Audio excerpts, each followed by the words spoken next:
This morning's ancient witness comes to us from Matthew chapter 13, verses 1 through 9. That same day, Jesus went out of the house and sat beside the sea. Such great crowds gathered around him that he got into a boat and sat there, while the whole crowd stood on the beach. And he told them many things in parables, saying, "Listen, a sower went out to sow. And as he sowed, some seeds fell on the path, and the birds came and ate them. Other seeds fell on rocky ground where they did not have much soil, and they sprang up quickly, since they had no depth of soil. But when the sun rose, they were scorched, and since they had no root, they withered away. Other seeds fell among the thorns, and the thorns grew up and choked them. Other seeds fell on good soil and brought forth grain, some 100-fold, some 60, some 30. Let anyone with ears listen."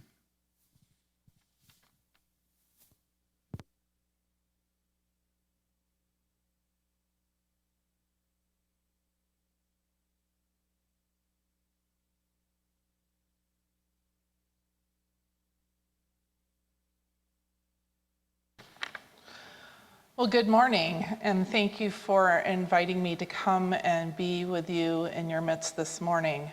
My name is Marijke Fakasiieki. I'm the Development and Editorial Assistant for the Fig Tree newspaper, which is published out of Spokane and covers the stories of people making a difference throughout the inland Northwest.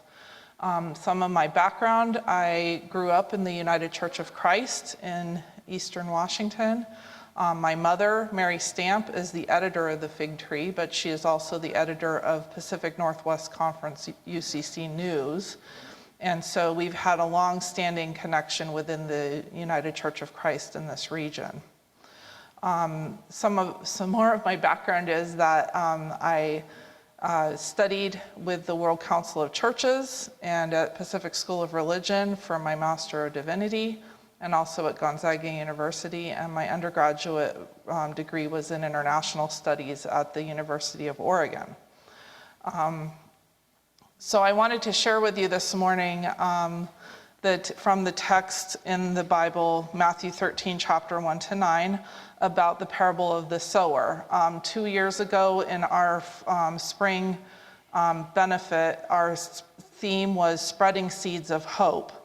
And we learned that, interestingly enough, one of the ways that a fig tree spreads seeds or grows seeds is that the insects climb inside the fruit and then dissipates, and that's how the seeds are produced. So it's the fig tree in itself is interesting because if you want to move it to other soil, you have to lift all of the root structure out. If you cut off any of the roots, it will undermine the whole tree. So in reflecting on sowing seeds of hope, we look at this text and we're reminded of people in gardening in this area, and also of the agricultural region that we live in, where soil is really important to be able to nurture seeds. And it's important that the seeds that are scattered intentionally, as God in this text is seen as scattering extravagantly. More seed than is needed, more seed than will be necessarily produced, and is willing to take a risk that seed falls on soil that's not necessarily conducive to growth, but is willing to do that anyway. In my garden, I've learned that as I moved into a new home a few years ago, the previous owners basically filled in what was the garden and had put in a sprinkler system.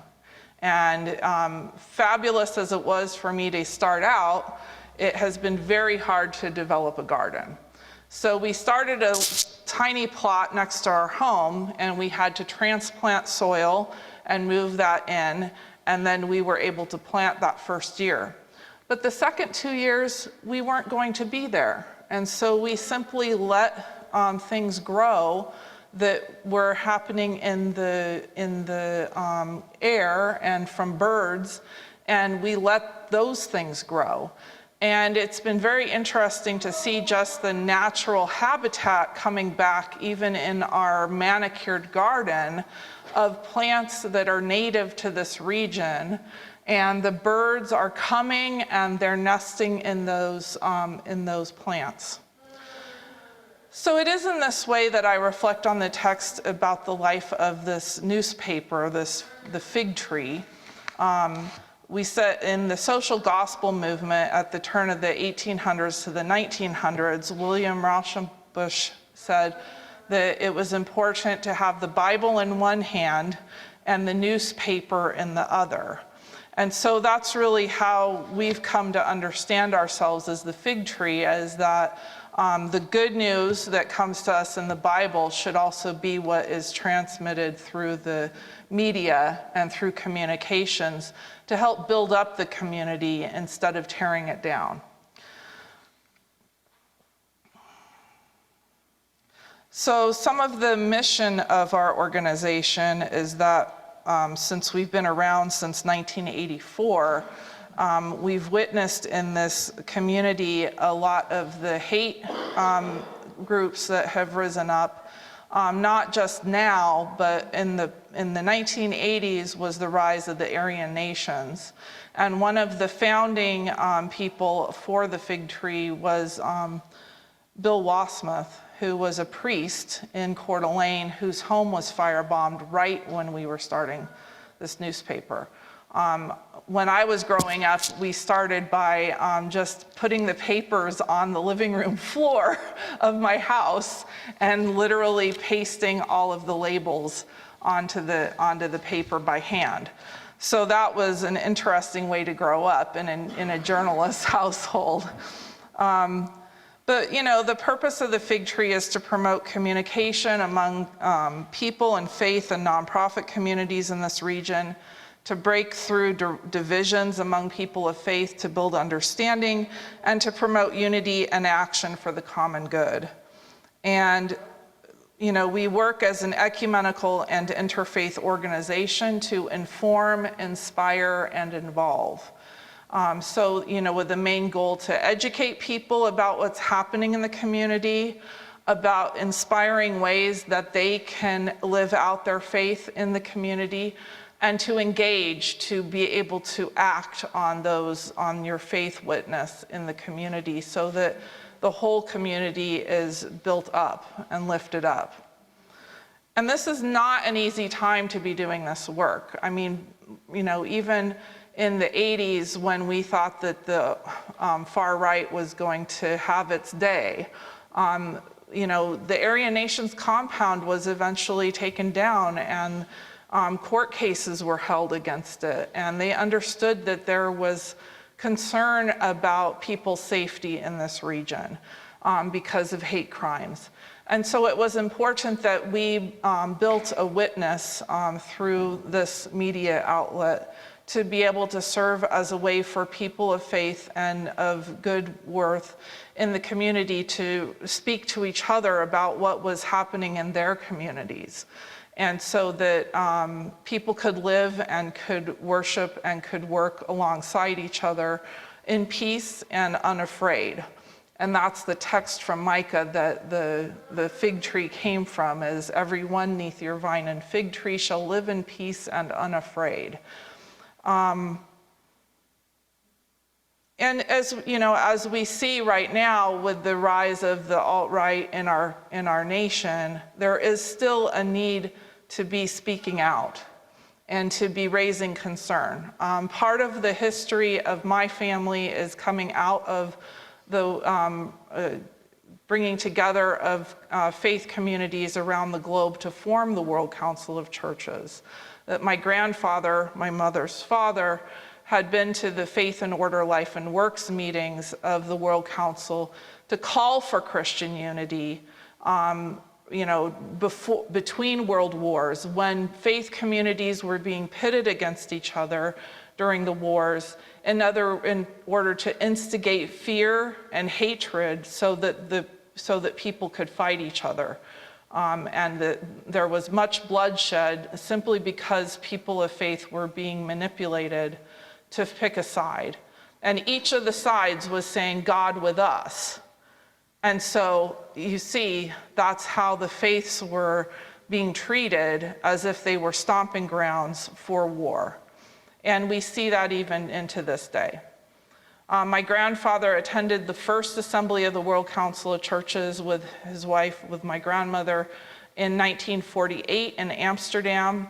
And at that time, the World Council was mostly white men.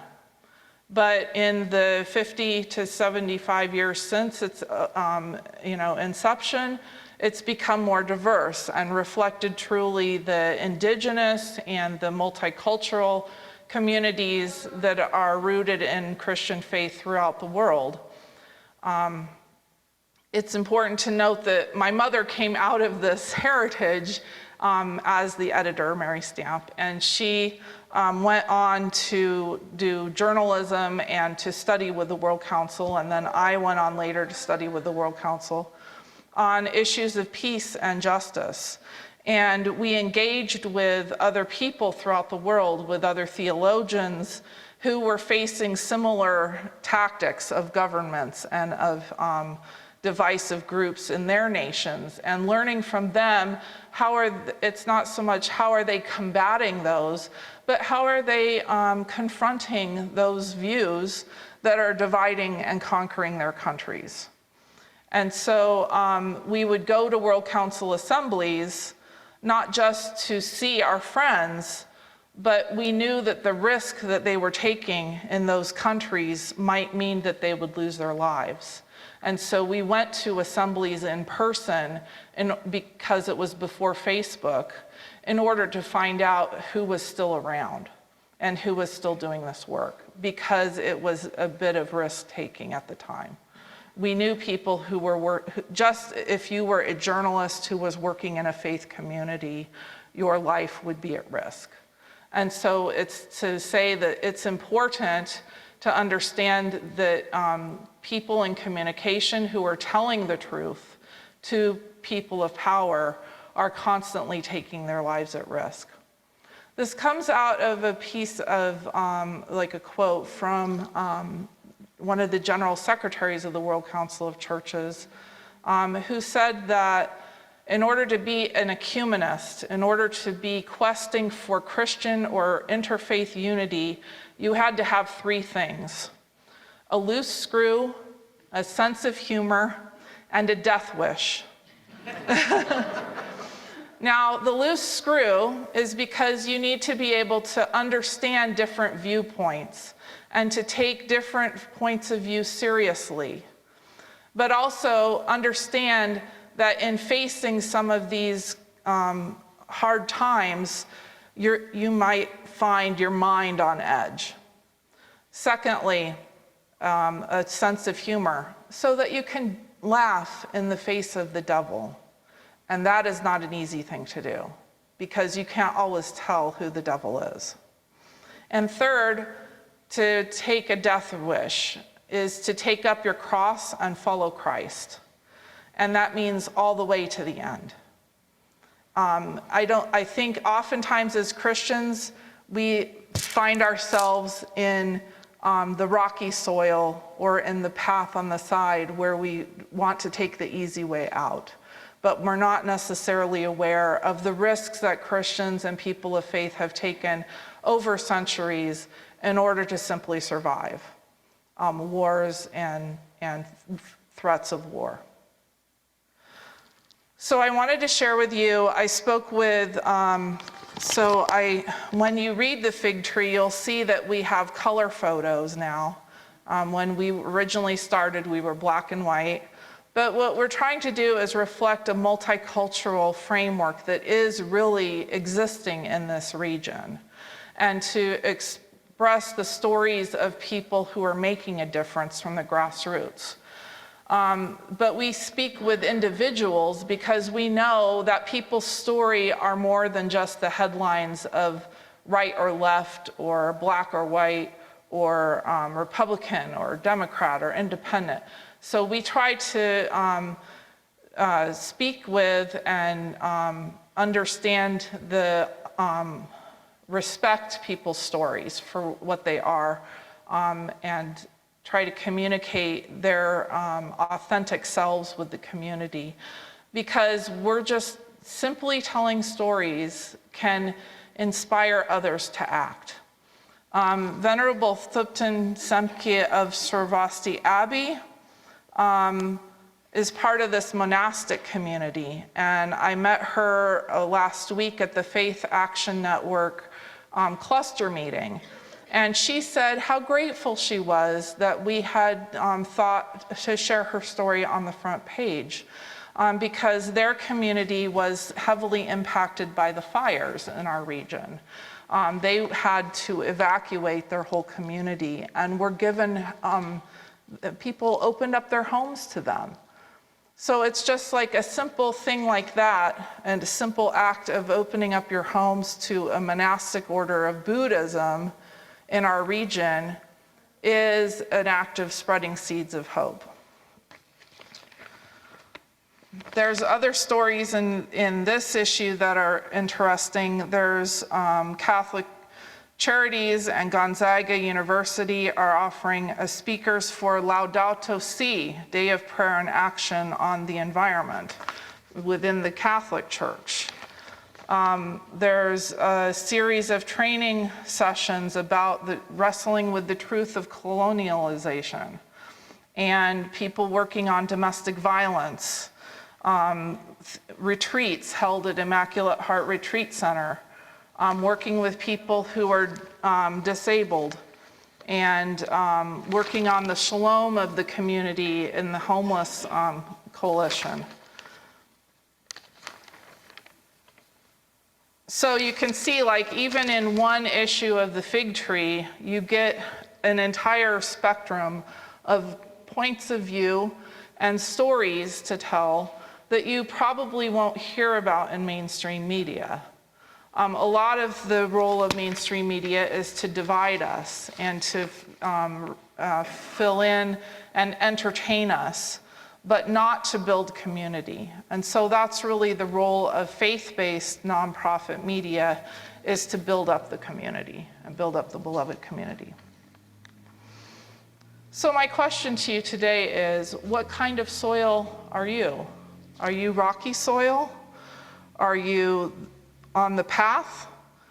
Or are you depth and nurturing and caring? These are the soils that we try to spread seeds to, spreading seeds of hope over the last 40 years, helping to sustain the ecumenical and interfaith movements in the Inland Northwest, and helping people live out their faith in community, in a community that really brings people together from the heart and from the soul. Amen.